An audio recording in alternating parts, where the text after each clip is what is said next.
Merinos, agosto de 1993, agosto de 1889, 104 años de vida, de luchas, de ilusiones y sueños compartidos, de esfuerzo y tesón constante de sus pobladores, los de ayer y los de hoy. Varias generaciones que con el esfuerzo cotidiano han contribuido al crecimiento de una comunidad que desde hace más de un siglo trabaja sin retasear esfuerzos en pro del desarrollo de una zona muy importante de nuestro país, ubicada al este de Guillón, en el límite de los departamentos de Paysandú y Río Negro.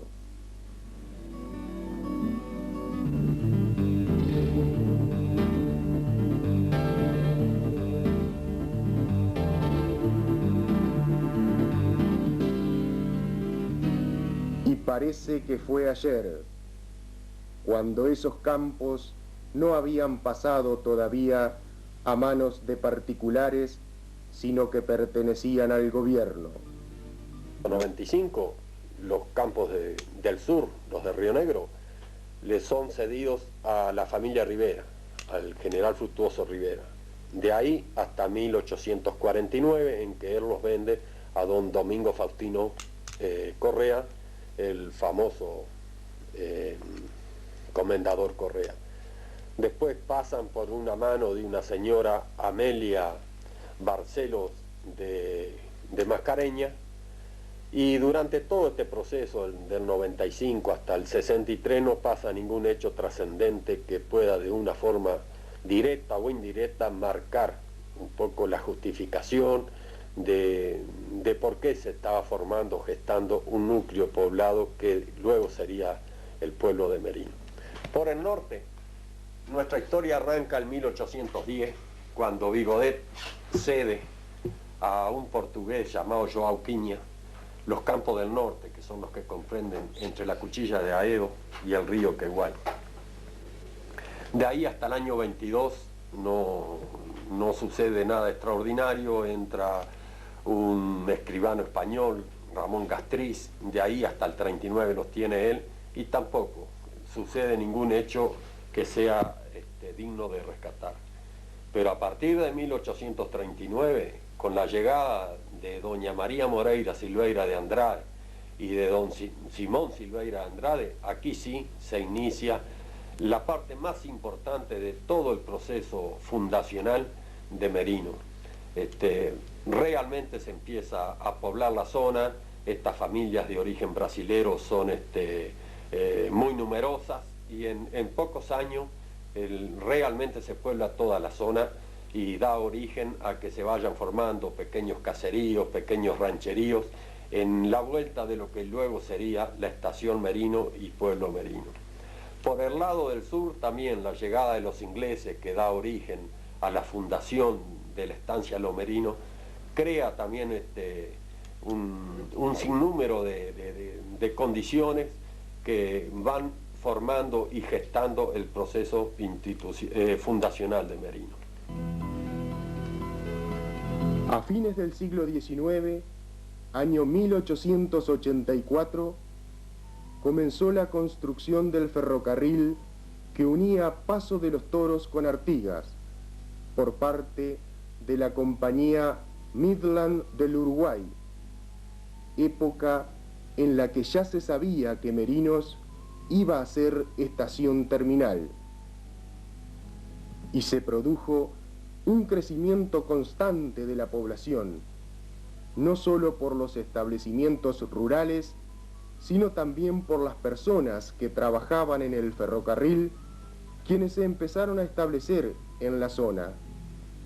Así, al pasar, recordamos apellidos como los Morgan, los Crowley, los Corland. Del origen de las familias de acá de la zona, no tenemos la menor duda que la familia Silveira de Andrade es la más vieja, la más antigua en la zona de Merino, ¿no? Ya que hemos probado de que llegan a esta zona en 1839. Hasta hoy día existen descendientes de esa familia radicados acá en Merino, que hoy tienen el apellido Silveira, o sea, el apellido compuesto de Silveira de Andrade quedó por el camino y hoy son Silveira. Tenemos gente contemporánea nuestra, 2 señoras, por ejemplo, que son descendientes directos de esa familia, la señora de la gente Ceballos y la señora de Ferreira, que son pertenecientes a la familia más vieja.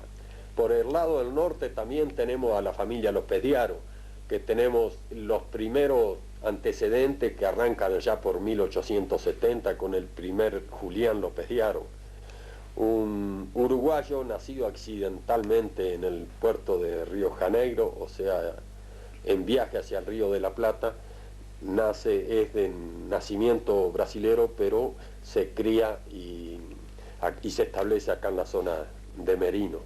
Por el lado del sur tenemos a la familia Álvarez. La familia Álvarez viene a esta zona allá por la década del 50, entre 1850 y 1860. Ellos son de origen canario, vienen directamente de las Islas Canarias, de un pueblo o una zona que se llama San Fernando. Hasta hoy todos conocemos una estancia San Fernando, propiedad de los Álvarez, que tiene el nombre justamente en recuerdo de la zona de donde ellos procedían. Otra familia realmente antigua en la zona es la familia de don Asunción Correa, que viene en época de los ingleses y se establece en un puesto de la estancia Los Merinos, y también actualmente en Merino hay cantidad de descendientes de esa familia Correa, y quizás estas 4 familias sean las más antiguas de la zona, sin perjuicio de que otras familias que integraban, por ejemplo, estos caseríos de los que hemos hablado hace un rato, como la familia Arias, la familia Ferreira, la familia Leite, los Ritos, toda gente que estuvo acá cuando la fundación, la familia Soca Sacaimí, una familia que llega acá alrededor de 1880, que procedían del departamento de Tacuarembó, de San Gregorio de Polanco. Esas son las familias más antiguas de la zona. Indudablemente que se nos puede quedar alguna en el tintero, ¿no? Familias que son antiguas también en la zona, como pueden ser la familia Zacarelo y Guidali, los Crogle, que son de origen inglés, de don Serafín Sacone, que fue nuestro primer jefe de estación, Domingo de la Peña, la familia Torres, la familia, bueno, Ferreira ya los nombré, la familia Rusi Casarrey, la familia de Gregorio Latorre, de don Tomás Sánchez Silveira, la familia Burucuá. La familia Burucuá fueron servidores en la batalla de Tres Árboles, los Morganti, que tradicionalmente fueron panaderos, la familia Muso, Morgan, Coghlan, la familia Molinelli, los Piñera Álvarez, los Repicio, Cardoso, los Lama, los Fender Álvarez, los Sánchez, los Perezuti, los Picar, los Pérez, los Fernández, don Francisco y don José Fernández, la familia Noriega, Lascano, Andrioli, Segovia, Carlón. Aquí hago alusión a doña Martina Aróstegui, que era a fines del siglo pasado y principio de era una partera que venía de Paso Los Toros a hacer su trabajo acá en Merino, a don Joaquín Pellicer. Todas estas son familias que realmente fueron, algunas de ellas no fundadoras, pero sí que tuvieron muchísimo que ver con todo el proceso posterior a la fundación del pueblo de Merino.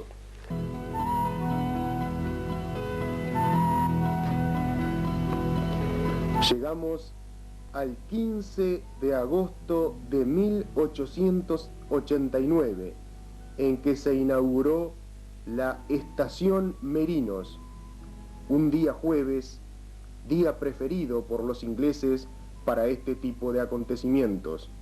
Ahí, en esa fecha, nació en forma oficial el pueblo de Merinos. que fue loteado y amanzanado entre los años 1902 y 1903 por el agrimensor Juan Basso. De ese período data la que quizás fuera la primera industria en toda esta parte del departamento de Paysandú, el primer saladero y matadero de yeguarizos fundado por los hermanos John y Heberto Crabbley.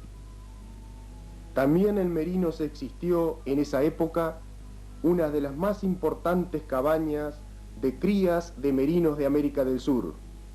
La fundó mi padre en 1904, el 14 de abril de 1904.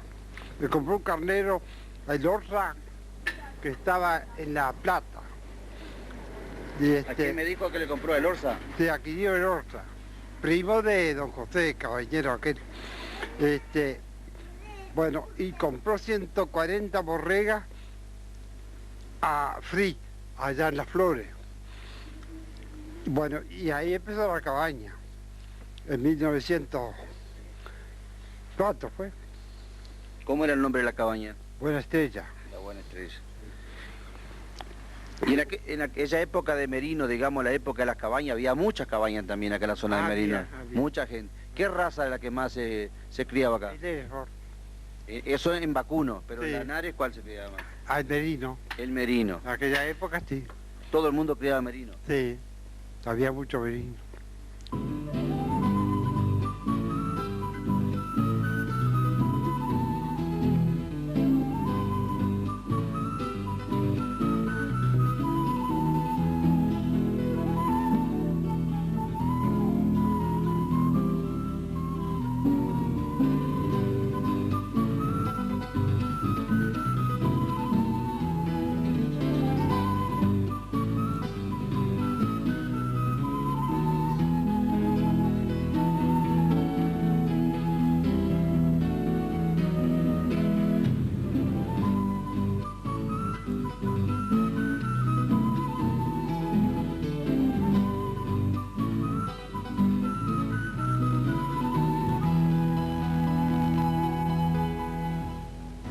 Precisamente, el nombre del pueblo proviene de la estancia, que toma el nombre debido a la raza de lanares que criaban, ya que los dueños importaron de Francia los merinos Rambouillet.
Según documentos de la época, la fundación del Club Social y Recreativo Progreso data de los años 1902 y 1903. En el análisis de los nombres que integraron la primera comisión directiva, queda demostrada la importancia del pueblo merinos. Como presidente, Heberto Crabbley, uno de los propietarios del Saladero. Vicepresidente, Isabelino López de Haro, que se había establecido en la costa de Salsipuedes. También la integraban los Aceves, Braulio Batista, Balbuena, entre otros, gente que vivía a 50 o 60 kilómetros de Merinos, lo que demuestra la importancia y el alcance de este pueblo en la zona. Y como si esto fuera poco, en 1903 este poblado ya tenía imprenta propia, ya que los estatutos del club antes mencionado fueron imprimidos en la imprenta La Campaña de Merinos.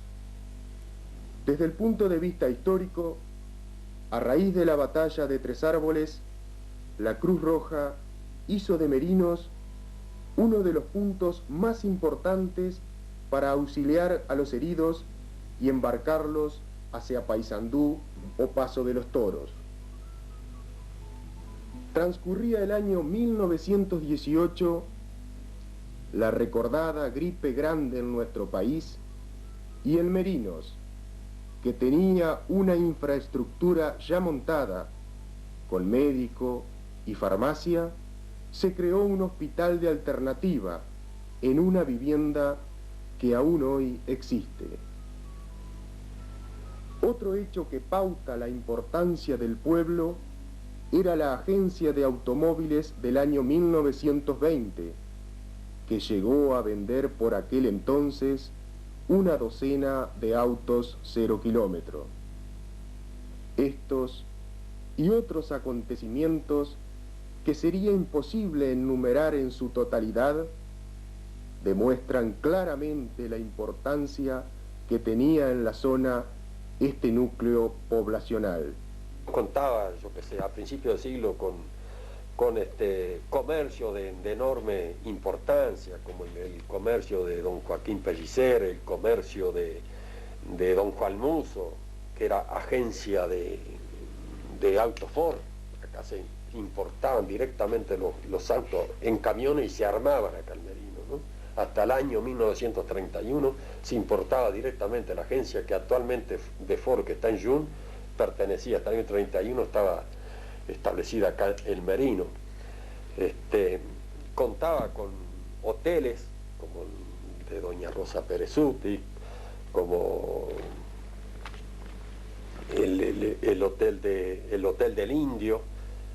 Contaba con un montón de cosas que estoy desde el año 1954, en enero 1954, y vine a Merinos directamente desde España, porque mis tíos trabajaron en Tres Árboles, después se radicaron en Merinos, y bueno, la casa Sánchez, que sigue figurando,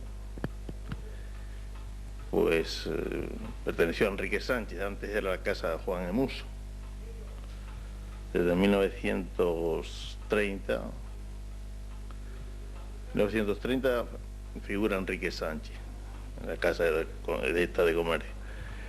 Y después, yo vine en el 54, Enrique Sánchez se retiró en el 61, y bueno, hasta la fecha, acá cuando eso había 5 empleados en la casa, entre ellos Orlando Antúnez, él fue el último, Antenor Echamendi, Alberto Noriega, Jacinto Echeveste, Orlando Antúnez, y entre ellos a reforzar el equipo. En aquel momento aparentemente giraba ya alrededor de la Casa Sánchez. La Casa Sánchez en aquel momento era una potencia, porque tenía material de construcción de todo tipo, había lo que se pidiera, tenía veterinaria.